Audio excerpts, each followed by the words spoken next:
Hey, what's up guys? So in this video we will see how to find display settings on the Samsung Galaxy A26. Now to do that, just open the settings app on your smartphone. From here, just scroll down and tap on display. Now as you can see, these are the display settings on your smartphone.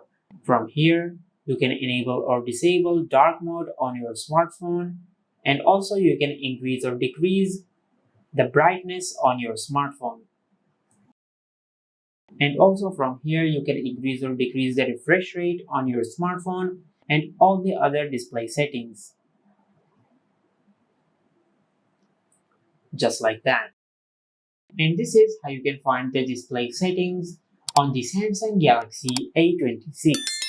If you found this video helpful, please like the video and subscribe to our channel and hit the bell icon to get notified when we upload a new video.